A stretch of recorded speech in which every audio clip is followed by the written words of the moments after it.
Bonjour à toutes et à tous. Dans cette vidéo, nous allons une nouvelle fois parler de streaming, et cette fois-ci s'attarder un petit peu plus sur l'utilisation du logiciel Streamlabs OBS et ses fonctionnalités générales. Alors allons-y. Au lancement, le logiciel vous demandera de vous connecter à la plateforme de votre choix, c'est-à-dire Twitch, YouTube ou Facebook, là où vous souhaitez streamer. Sachez que pour pouvoir streamer sur une autre plateforme que Twitch via Streamlabs, il vous sera nécessaire de payer un abonnement. Dans ce cas, utilisez plutôt Open Broadcaster Studio, qui est plus complexe mais très similaire à Streamlabs. Dans ce tutoriel, nous allons nous connecter à Twitch. Ici, choisissez soit l'option Starter, qui est l'option gratuite, soit l'option Prime, si vous souhaitez payer pour avoir accès à la diffusion sur YouTube ou Facebook, mais aussi pour plus de contenu pour la personnalisation de votre stream. Pour ce tutoriel, nous allons choisir l'option gratuite. Deux options s'offrent à vous. Importer depuis OBS ou commencer à zéro. L'option numéro 1 n'est adaptée qu'aux personnes ayant déjà commencé le streaming via le logiciel Open Broadcaster et voulant importer leurs paramètres. Nous allons donc partir sur l'option commencer à zéro.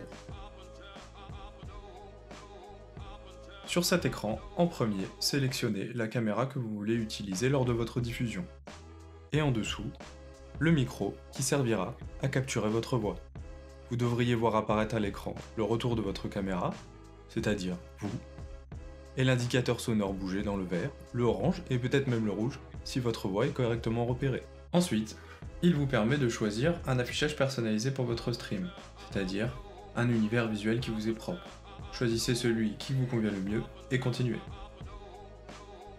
Streamlabs va maintenant procéder à une analyse de votre ordinateur et de votre connexion pour configurer les paramètres les plus optimisés selon lui pour votre diffusion à venir.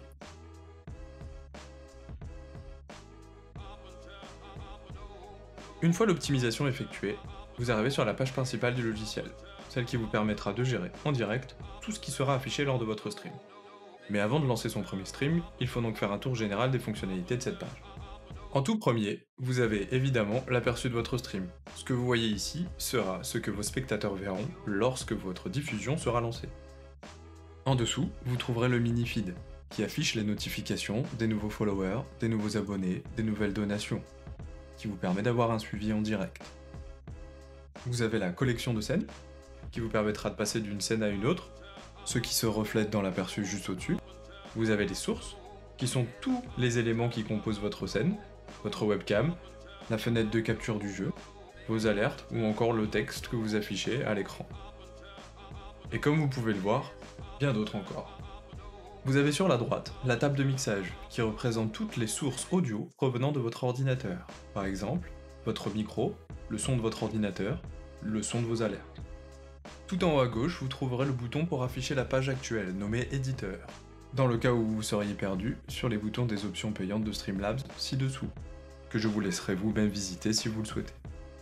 Passons aux autres fenêtres. Juste ici, vous trouverez le bouton Dashboard, qui vous ouvrira une page internet avec le tableau de bord de votre compte Streamlabs, où vous trouverez plein d'informations intéressantes si vous streamez régulièrement, comme les statistiques de votre dernière diffusion, ou encore les derniers événements ayant eu lieu durant celle-ci. Vous y trouverez surtout la rubrique Alertbox, qui vous permettra de personnaliser les alertes qui seront affichées lors de votre stream, lorsqu'un nouveau follower ou encore une donation arrivera. Mais n'oubliez pas, les alertes sont une source, alors ajoutez-la aux scènes où vous souhaitez qu'elles soient affichées. Vous pouvez même les tester avant pour être sûr qu'elles fonctionnent correctement.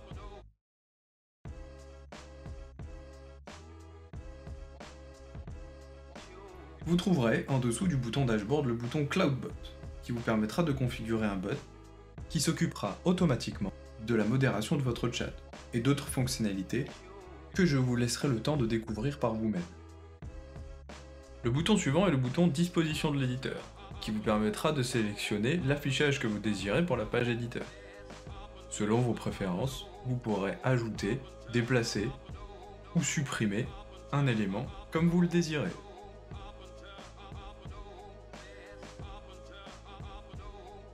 Vous avez aussi le mode studio, cliquez dessus pour le mettre en surbrillance. Comme vous pouvez le voir, vous avez maintenant deux aperçus à l'écran. Celui de gauche est invisible pour vos spectateurs, et celui de droite est ceux qu'ils voient en direct. Une option pratique qui vous permet de modifier des choses à la volée, sans que personne s'en aperçoive, jusqu'à ce que vous cliquiez sur le bouton transition. Cela vous permet de passer d'une scène à l'autre en étant capable de la contrôler au préalable. Se trouve ensuite le bouton Aide pour répondre à des questions supplémentaires, le bouton pour se connecter ou se déconnecter de la plateforme de diffusion que vous utilisez, et bien évidemment le bouton le plus complexe, le bouton Paramètres. Pour les débutants, je vous invite à ne pas trop toucher aux paramètres qui ont été configurés automatiquement par Streamlabs à son lancement.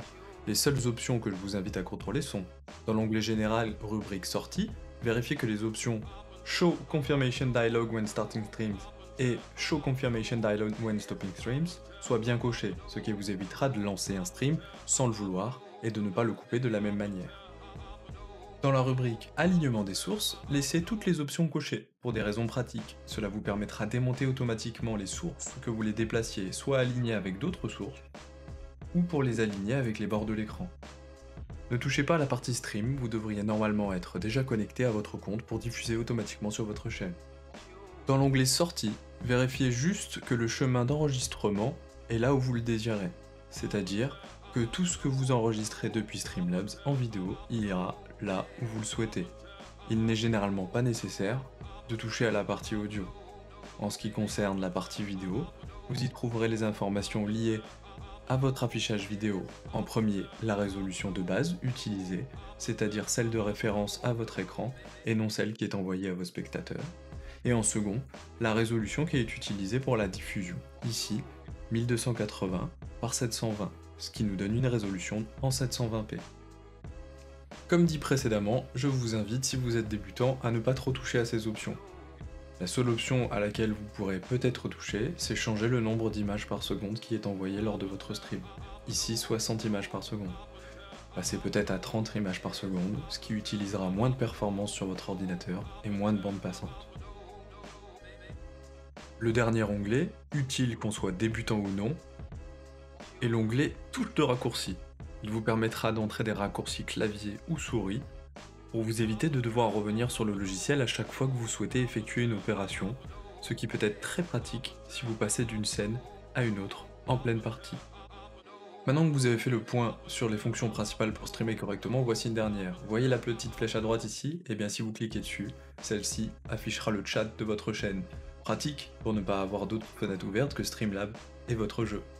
Maintenant que vous avez bien organisé toutes vos scènes et sources et effectué les réglages nécessaires, faites un test. Cliquez en bas sur Rec pour effectuer un enregistrement et voir si tout rend bien. Votre voix, le son du jeu, est-ce que tout s'affiche correctement? Faites même un test sur les alertes s'il le faut. Une fois que tout vous semble en ordre, lancez-vous. Cliquez sur Diffuser en direct et vous êtes live.